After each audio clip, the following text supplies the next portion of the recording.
Okay, today we're continuing in exponential functions. We're going to look at our exponential functions as exponential growth and exponential decay. So there's a couple of things that you need to see or to break up to understand the whole growth and decay thing. First, we still have our initial amount, that's the A value, and then our B value, our factor, so either our growth factor or our decay factor, we're actually going to break it up so you can see what the rate of growth is as well. So we're breaking it up into 1 plus our rate of growth,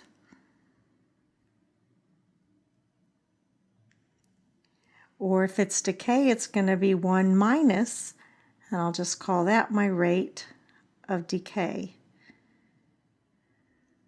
So 1 plus my rate of growth or 1 minus my rate of decay.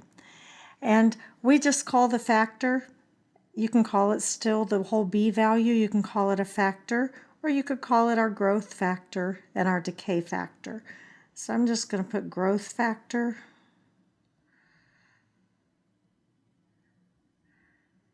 and decay factor, or you can just call it factor. Either one works. Okay, so now that you see the breakup of it, we're going to talk about how you know if it's growth or decay. And just like we did last class, if your B value is greater than 1, if its B value is greater than 1, it's going to be growth. It's going up. If your B value is a fraction, a decimal less than 1,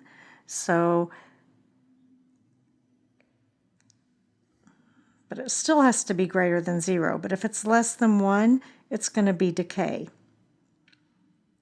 So that gives you an idea. If your B value is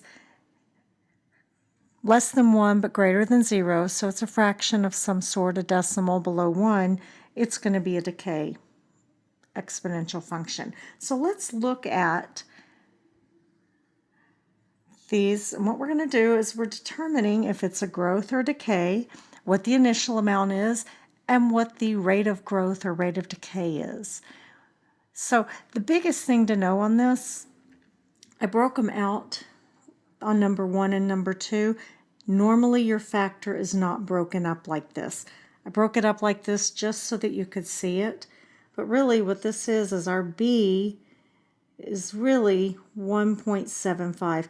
So normally you would just see in parentheses 1.75. So we have to ask, is that 1.75 greater than or less than 1? Well, it's greater than, so we know it's a growth. Now we look and say, what's my initial value? Well, I can see that my A is 350. The only other thing I have to do is figure out what is my rate. Now, standard way to do this, since we know that it's the number 1, either plus or minus, we're just going to subtract 1 every time, and that's going to tell us our rate. So if I say 1.75, that's my B value, minus 1 equals 0.75. So my rate is 0.75 or 75% rate of growth. So then I'm just going to evaluate it. I'm going to plug it in. When my x value is 5, what is my approximate value of y? And I put that into the calculator. My approximate value of y is 5744.58. Okay, let's do number 2 together also. It's a rate of decay. So on number 2, again, you would not see it written this way. And so seeing it written this way, you're just seeing what's happening. But really what you should be seeing is 575 parentheses 0.4 to the x value. Because if you see it this way, you'll understand a little better. So kind of don't take too seriously the way I have this written. I'm just showing you what's happening. So my initial value is 575. And again, I'm going to do the same process. I'm going to take my factor, my 0.4, and I'm going to subtract 1 from it. And when I do that, I get a negative 0.6. The negative is just reminding me that we're dealing with decay, but my factor is just 0.6. So I've got a 60% rate of decay. And then when I put in my equation into the calculator and evaluate it when x is 5, I come up with 5.89 approximately. Okay, I want you to do number 3, 4, 5, and 6 on your own. Give them some thought. Take your time.